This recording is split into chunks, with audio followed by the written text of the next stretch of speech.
وصلنا للحلقة الرابعة من حلقات ميركاتو الانتقالات لأندية دوري روشن. ميركاتو متوسط للأندية الكبيرة، ولكن بعد بطولة السوبر أتوقع إنه الميركاتو حيشتعل بشكل كبير في آخر 10 أيام المتبقية من أيام الميركاتو. فالاتحاد بعد الظهور السيء في بطولة السوبر وبعد الضغط الجماهيري على الإدارة، الأكيد إنه الاتحاد ما حيدخل الموسم إلا بتعاقدات كبيرة. والهلال بعد ما خلص مع المهاجم داروين نونيز أصبح تركيز الإدارة والمدرب سيميوني إنزاغي على التعاقد مع مدافع مواليد، وشكلهم حيتعاقدوا برضو مع حارس مواليد. وانا شخصيا كمشجع هلالي اتمنى من كل قلبي انه الاداره تتعاقد مع حارس مواليد، لاني ماني مقتنع بفكره انه الربيع يكون بديل لياسين بونو. واما الاهلي بطل السوبر اللي عنده اكثر من بطوله مهمه في هذا الموسم، فما اعتقد انه حيكتفي بصفقه ميو، فالاكيد الاداره حتتعاقد مع لاعبين قادمين في الايام القادمه، واقرب لاعب حيتعاقد مع نادي الاهلي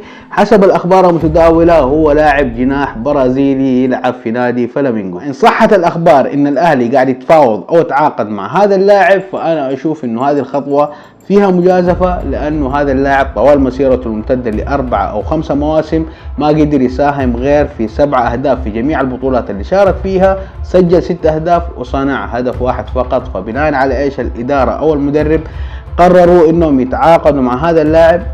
الله أعلم. وبالنسبة للشباب أخيرا أعلنوا عن أكثر من صفقة تعاقدوا معها في الأيام الماضية، ومع دعم الوزارة أكيد نادي الشباب حيتعاقد مع أكثر من صفقة في الأيام القادمة. ميركاتو بالنسبة لي يعتبر إلى الآن ميركاتو عادي جدا، ولكن أنا مقتنع إنه الأندية الكبيرة الجماهيرية أندية الصندوق حتتعاقد مع لاعبين حيولعوا الميركاتو في الايام الجايه، بالذات الاتحاد اللي اشوفه يحتاج يقوي العنصر المحلي ويحتاج يغير بعض من اللعيبه الاجانب اللي عنده، ويتعاقد مع لاعبين اجانب قادرين يضيفوا للفريق بشكل اكبر. فكل هذه التفاصيل انا جاي اتكلم عنها، ومن غير ما نطول اكثر نقول بسم الله ويلا نبدا الحلقه.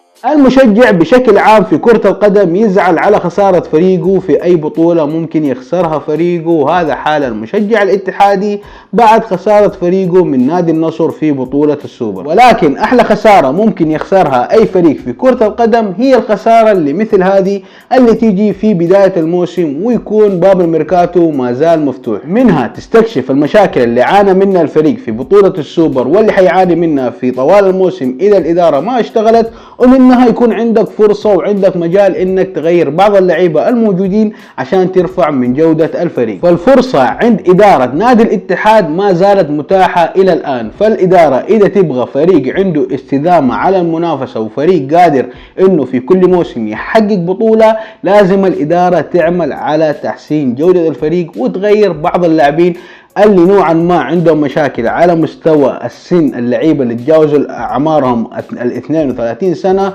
وبعض اللعيبة اللي ما يقدموا الإضافة الفنية بشكل كبير للفريق، فالفريق يحتاج يغيرهم ويتعاقد مع لاعبين آخرين قادرين يقدموا الإضافة الفنية بشكل أفضل ويكونوا صغار في السن تحت 30 سنة عشان يقدروا يعطوك أكثر من موسم بمستوى وبعطاء يخدم الفريق لمدة أطول. فالفريق ومستقبله ورضا المشجع الاتحادي أهم بكثير من رضا اللعيبة والنجوم اللي موجودين في الفريق، لأنه الاتحاد مشاكل واضحة حتى للأعمى. فالفريق يحتاج للتجديد والتعاقد مع لاعبين، والمشاكل مو فقط بس على مستوى اللعيبة الأجانب، فالاتحاد يحتاج يتعاقد مع لاعبين محليين، لاعبين جاهزين، ما هو لعيبة مغمورين، لأنه الاتحاد يحتاج للاعيبة محليين يكون تأثيرهم داخل أرضية الملعب لا يقل عن تأثير وأهمية سالم الدوسري وحسان تنبكتي في الهلال، وتأثير وأهمية فراس البريكان وعلي مجرشي في نادي الأهلي.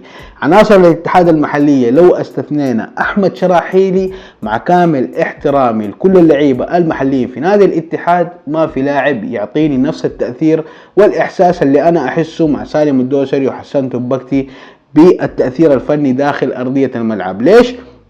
لعيبة الاتحاد ما عندهم هذا التأثير، الحمل بشكل كبير على اللعيبة الأجانب. اللاعب الاتحادي المحلي بالنسبة لي أنا ممكن مهند شنقيطي وعبد الرحمن العبود لهم أوقات يكونوا جيدين، ولكن في أوقات كثيرة يكونوا خارج التغطية، يكونوا خارج الفورمة في أغلب مباريات الموسم. عبد الرحمن العبود قدم في الموسم الماضي مستوى كبير ويعتبر أفضل بديل على مستوى اللعيبة المحليين وعلى مستوى بطولة الدوري، ولكن ما عنده استمرارية. ومهند شنقيطي نفس الشيء ما عنده استمرارية، وفي بعض الأوقات يغيب بسبب الإصابة. واللاعب الوحيد اللي أنا أشوفه ممكن يأثر ويضيف مع الأجانب هو أحمد شراحيلي لو كان بكامل جاهزيته وكان لاعب في فورمته العالية. ولكن أحمد شراحيلي أنا ماني عارف وضع إصابته كيف، فالاتحاد يحتاج أنه يتعاقد مع أكثر من لاعب محلي قادر يقدم الإضافة ويكون مؤثر يشيل الفريق مع الأجانب وما يكون حمل وعبء على اللعيبة الأجانب.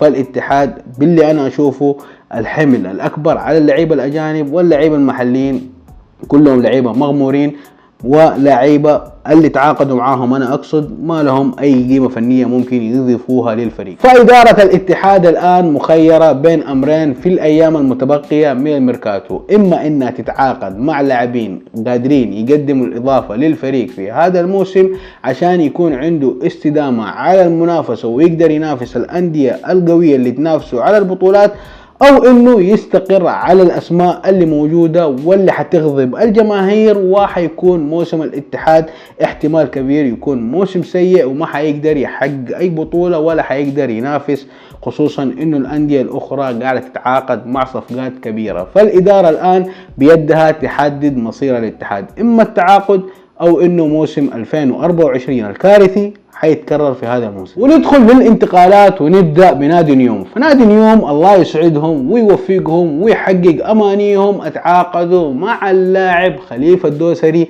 المنتقل من نادي الهلال. خليني أقول لك رأيي عن هذه الصفقة كمشجع هلالي متحيز لفريقه بس في هذا الموضوع بالذات، لأنه أنا بالنسبة لي هذه الصفقة أسعد صفقة في هذا الميركاتو، فرحتني. ليش؟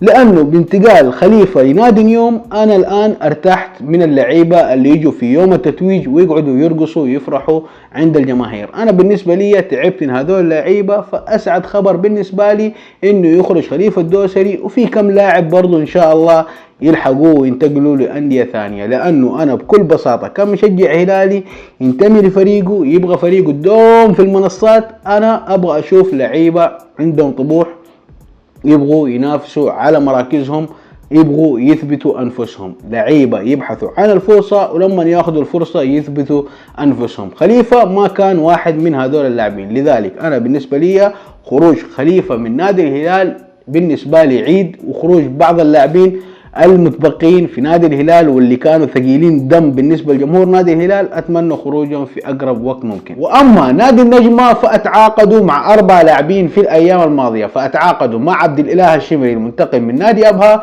وأتعاقدوا مع اللاعب ديبي فلوريس، وأتعاقدوا مع اللاعب جواد اليميق المنتقل من نادي الوحدة، وآخرهم اللاعب بلال بطوبة. على مستوى عدد الصفقات اللي تمت لنادي النجمة في هذا الميركاتو يعتبر عدد ممتاز بالنسبة لنادي يبغى ينافس على البقاء ويبغى يستمر على أقل موسمين في دوري روشن، وهذا يعتبر عمل ممتاز من الجانب الإداري. ولكن على مستوى جودة اللعيبة وعلى مستوى جودة المدرب من ناحية الأمور الفنية والتكتيكية فأنا شخصيا ما أعرف غير جواد اليميق، والباقي أنا نوعا ما أعرف عنهم أغلب اللعيبة، ما أعرف كيف إمكانياتهم كيف جودتهم وهل قادرين يقدموا الإضافة لنادي النجمة ولا لا. ولكن أنا كل اللي أتمناه إني أشوف فريق محترم، فريق يستمر موسمين متتاليين، ما يهبط موسم ويغيب سنين عن دوري المحترفين. فنادي النجمة الناس القدامى عارفين هذا النادي كان ياملوا بصمة مع الأندية الكبيرة، وكان دائما في مباريات يخلي الأندية الكبيرة تعاني معاه بشكل كبير. فنادي النجمة بالنسبة لتاريخ الكرة السعودية فهو كان من الأندية اللي كانت متعبة للأندية الكبيرة. لذلك أنا أتمنى نادي النجمة من بداية من هذا الموسم يبدأ يتخذ خطوة تقدمية يخلي هذا الفريق يستمر لأكثر من موسم في دوري روشن، وبالتوفيق لهم وإن شاء الله يقدموا موسم كبير. ونروح لنادي الرياض اللي وصلت عدد صفقاته إلى 18 صفقة تعاقد معها في هذا الميركاتو.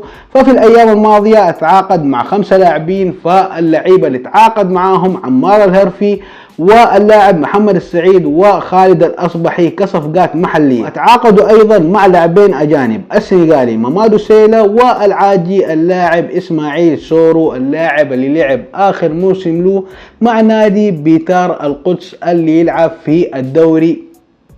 انت فهمت انا ايش اقصد؟ انا ابغى افهم اللاعب هذا انت وين اتفرجت عليه في اي قناة؟ من السمسار اللي شاهد هذا اللاعب الله اعلم، ولكن انا اشوف انك انت جازفت في هذه الصفقة لانه الدوري اصلا غير معترف فيه عند الكون هذا كله، فانت رحت اتعاقدت مع لاعب له تجربة في هذا الدوري. الله اعلم ممكن اللاعب يكون جيد، ممكن لاعب عنده امكانيات، ولكن انا السؤال اللي ودي افهم اجابته انت وين اتفرجت على هذا اللاعب في اي قناة عشان نقدر احنا نتفرج معاك ونشوف ممكن هذا الدوري يكون عنده لعيبة احنا نفسنا ما ندري عنه. واكثر شيء فاجأ قلبي من هذه الصفقة هي انك استغنيت عن منسى اللي يعتبر واحد من افضل النجوم بالنسبة لك في الموسم الماضي، ورحت اتعاقدت مع لاعب ما يعرفه غير امه وابوه وجماهير الكيان هم اللي يعرفوه فقط، والسمسار اللي جاب لك هذه الصفقة. يلا ما نقدر نقول غير الله يوفقكم ويعين جمهور الرياض على هذه الإدارة اللي في خلال موسمين اتعاقدوا مع أكثر من 35 لاعب، في خلال موسمين يغيروا ويستبدلوا اللعيبة اللي موجودين في الفريق، والقائمة ما تتحمل غير 25 لاعب أصلا. فإذا أنت الموسم الماضي متعاقد مع فريق كامل وجيت في الموسم هذا إلى الآن أنت متعاقد مع 18 لاعب، فالله يعين يا رب ما تهبطوا بس. ونيجي لنادي الفيحاء اللي اتعاقدوا في الايام الماضيه مع صفقتين جديده، فاتعاقدوا مع سيلفر غنفولا واتعاقدوا مع اللاعب الفا سيميدو اللاعب المنتقل من نادي نيوم واللي له تجربه سابقه مع نادي الطائف. واما نادي الاخدود فاتعاقدوا مع 4 صفقات جديده، فاتعاقدوا مع الحارس حاتم الجهني واللاعب علي السالم ومحمد ابو العبد، واخيرا اتعاقدوا مع المهاجم السلوفيني بلاس كرمار المنتقل من نادي قونيا سبور التركي. هذا المهاجم لعب في الموسم الماضي مع ناديين، قدر يساهم في 21 هدف، سجل 17 هدف وصنع 4 أهداف. بناء على آخر موسم لهذا اللاعب فأرقامه التهديفية تعتبر جيدة، ولكن بناء على مسيرته فهذا اللاعب طوال مسيرته ما قدر يسجل أكثر من 10 أهداف في موسم واحد، باستثناء الموسم الماضي اللي قدر يساهم فيه في 21 هدف. فالموسم الماضي يعتبر موسم ممتاز بالنسبة للاعب هذا، ويعتبر أفضل موسم لهذا اللاعب. هل ممكن يقدم نفس الأداء مع نادي الأخدود في هذا الموسم؟ الله أعلم، ولكن انك تجيب لاعب في افضل موسم في مسيرته وارد جدا انه يكون بداية البيك حقه قادر انه يعطيك شيء افضل ويقدم لك الاضافة اللي انت تحتاجها. هل هذه الصفقة تعتبر جيدة ولا لا؟ انا ماني قادر اقيمها، ولكن فكرة انك تتعاقد مع لاعب يقدم افضل موسم في مسيرته انا اشوف انها فكرة جيدة بالنسبة لادارة الاخدود. وبعد صمت طويل من ادارة نادي الخلود وحساب الرسمي لنادي الخلود في برنامج اكس، اخيرا نادي الخلود يعلن عن التعاقد مع 9 صفقات جديدة، 6 منهم صفقات محلية. فاتعاقدوا مع اللاعب تامبا هابري وعبد الرحمن الدوسري ورمزي صولان، واضافه لهم 3 لاعبين لسه الحساب الرسمي لنادي الخلود ما اعلن عنهم الى اللحظه اللي تصور فيها هذه الحلقه، ولكن الانديه السابقه لهذول اللاعبين هم اللي اعلنوا انتقال هذول اللاعبين لنادي الخلود. فاتعاقدوا مع اللاعب عبد الله الزوري ومهند الحارثي من نادي الاتفاق، واتعاقدوا مع اللاعب عبد العزيز العليوة من نادي النصر. واما بالنسبه للاعيبه المحترفين اللي تعاقد معهم نادي الخلود فاتعاقدوا مع الحارس الارجنتيني خوان كوزاني، واتعاقدوا مع البرازيلي جوستافو جوفيا، واخيرا اتعاقدوا مع اللاعب الانجليزي جون باكلي المنتقل من نادي بلاك بيرن الانجليزي. فاتحة خير لنادي الخلود وانا متعشم خير فيهم ان شاء الله قبل ما ينتهي الميركاتو يتعاقدوا مع صفقات اكثر. وبالنسبة لنادي الحزم فاتعاقدوا مع 7 لاعبين، فاتعاقدوا مع الحارس برونو فاريلا، واتعاقدوا ايضا مع اللاعب البرتغالي فابيو مارتينيز المنتقل من نادي الخليج، واتعاقدوا مع اللاعب أمير سعيود المنتقل من نادي الرائد. وتعاقدوا أيضا مع اللاعب الفرنسي روزييه والياس مكوانا وعمر السومة أسطورة الدوري السعودي والهداف التاريخي لدوري المحترفين. واخيرا اتعاقدوا مع اللاعب السنغالي اللي يعتبر لاعب المواليد من مواليد 2005 وهو اللاعب ابو بكر با. صفقة سعيود ومارتينيز وعمر السومة ثلاثي انا اشوف انه كل لاعب فيهم قادر على اقل تقدير يساهم من 10 الى 15 هدف في الموسم، فانت كذا من خلال ثلاثة لاعبين على اقل تقدير ضمنت انك تسجل 30 هدف من كل لاعب فيهم، فهذا شيء يعتبر جيد واختيار موفق بالنسبة لإدارة الحزم. وأما نادي ضمك اللي أنا بصراحة فقدت الأمل فيه بعد ما استغنى عن اللاعب انكودو وودع اللاعب اللي يعتبر أحد أساطير هذا النادي هو اللاعب فاروق شافعي، فنادي ضمك فجأة في يوم واحد أعلن عن التعاقد مع 14 صفقة، فأتعاقدوا مع الحارس معتز البقعاوي وعبد الرحمن الخيبري ويحيى النجي وحسن ربيع وخالد السميري وجواد المنصور وأحمد عمر كصفقات محلية. وتعاقدوا أيضا مع 7 محترفين وأولهم البرازيلي كوين سيلفا واللاعب الأرجنتيني فالنتين فادا. واتعاقدوا ايضا مع نبيل عليوي واللاعب مورلاي سيلا. تعاقدوا ايضا مع اللاعب العاجي باكو ميتي والمغربي جمال حركاس. واخيرا اتعاقدوا مع اللاعب البرازيلي ديفيد كايكي. 14 لاعب تتعاقد معاهم قبل مباراتك الاولى، انا اشوف انه هذه خطوة ممتازة من ادارة ضمك بعد التغييرات الكثيرة اللي صارت في الموسمين الماضية وحتى في هذا الميركاتو بعد الاستغناء عن اهم نجوم الفريق، فانا اشوف انه هذا التغيير كان ممتاز جدا بالنسبة لنادي ضمك. والاضافات وارد جدا تكون اضافات قوية وممكن ينجحوا مع نادي ضمك، ولكن المقصد من انه هذه صفقات ممتازة هي فكرة انه الفريق كان يحتاج للتغيير عشان يقدر يتطور مركزه ويقدر ينافس في مراكز متوسطة متقدمة افضل من المراكز اللي كان يوصل لها في الموسمين الماضية. نادي ضمك بالنسبة لي أنا خطوة ممتازة. ممكن الفريق في الدور الأول يعاني على مستوى الانسجام بين اللعيبة لأنك أنت داخل ب 14 لاعب، يعني شبه فريق جديد أنت داخل عليه طوال الموسم. ممكن هتعاني في البداية في مباريات كثيرة، ولكن مع الانسجام مع خلق التفاهم بين اللاعبين ممكن تخلق فريق قادر على أقل تقدير يخليك تنافس على مركز 9 8 في بطولة الدوري. وننتقل من الجنوب للإحساء ونتكلم عن نادي الفتح. فنادي الفتح يعتبر أبطأ نادي في هذا الميركاتو على مستوى التعاقدات، نادي بطيء جدا في إنهاء الصفقات وإعلان الصفقات. فإلى الآن نادي الفتح أتعاقد مع 4 لاعبين، فأتعاقدوا مع الحارس أمين بخاري وأتعاقدوا مع سطام تنبكتي وفيصل دارسي وأخيرا ماجد قشيش. وأهم خبر في هذا الميركاتو بالنسبة لي يخص نادي الفتح هو تجديد عقد اللاعب مراد باتنا. تجديد العقد مع لاعب يعتبر مهم جدا للفريق ويعتبر لاعب حاسم للفريق وقائد للفريق وواحد من أفضل المحترفين اللي مروا في كرة القدم السعودية في آخر 5 سنوات.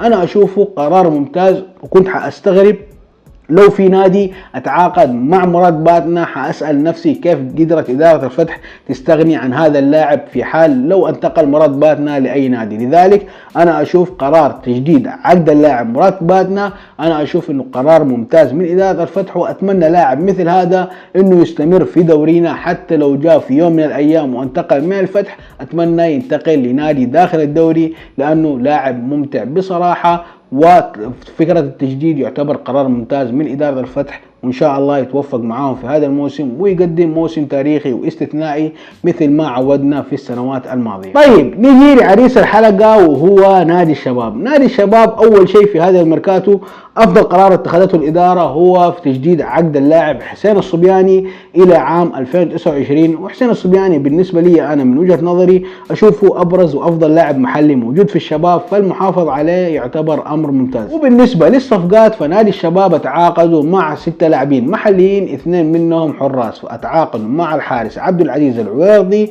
وأتعاقدوا مع الحارس محمد المحاسنة المنتقل من نادي الاتحاد، وأتعاقدوا أيضا مع لاعب نادي الرائد وهو اللاعب مبارك الراجع، وتعاقدوا أيضا مع علي مكي المنتقل من نادي الوحدة، وأتعاقدوا أيضا مع فيصل الصبياني المنتقل من نادي الأهلي، وأخيرا المحترف المنتقل من نادي تولوز الفرنسي وهو اللاعب فينسنت سييرو. بداية جيدة نوعا ما على مستوى الصفقات، ولكن الفريق ما زال يحتاج لصفقات خصوصا انه إعارة مصعب الجوير انتهت واللاعب انتقل لنادي القادسية، وجوانكا اللي انتقل لنادي العلا. الاثنين هذول قدروا انه يساهموا في الموسم الماضي، في كل لاعب فيهم قدر يساهم اكثر من 10 اهداف ما بين صناعة وتسجيل الاهداف. فانت تحتاج بدلاء على اقل تقدير في مراكزهم بجودة عالية، قادرين يدوك نفس الإضافة ونفس القوة على مستوى تسجيل الأهداف وصناعة الأهداف.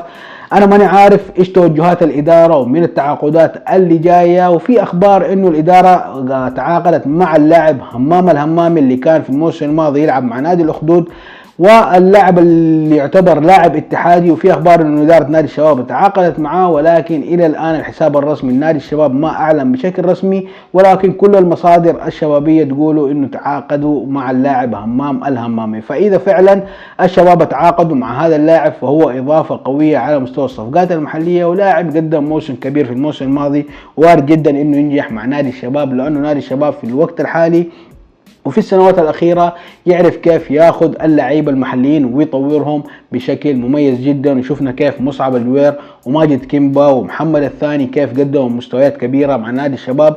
وارد جدا همام الهمامي يقدم مستويات كبيرة فعلا، لو أتى للشباب ووقع رسمي مع الشباب فهو قادر يقدم إضافة وقادر يتطور أكثر مع نادي الشباب. المهم إنه بالنسبة لنادي الشباب الفريق ما يحتاج فقط عناصر محلية، فهو يحتاج عناصر أجنبية وعناصر أفضل من اللي كانوا في الموسم الماضي، وقادرين يقدموا إضافة عشان يضعوا الشباب في مكانته الطبيعية بين الأربعة أو الخمسة الكبار في بطولة الدوري، ويرجع الشباب في تحقيق البطولات. ومع الدعم الوزارة 130 مليون اللي حصل عليه نادي الشباب، ومع الايام المتبقيه من الميركاتو، انا اتوقع انه نادي الشباب حيتعاقد مع اكثر لاعب في الايام القادمه سواء كانوا محليين واجانب، وان شاء الله هذه المره يكون الاختيار مناسب للشباب وقادر يصنع للشباب فريق كبير وفريق قوي يقدر ينافس انديه الصندوق والقادسيه ونادي نيوم. لانه لو في الوقت الحالي ترجع لقائمه الشباب مع كامل احترامي لهذا الكيان الكبير والجماهير، فالقائمه اللي موجوده في الوقت الحالي قبل التعاقدات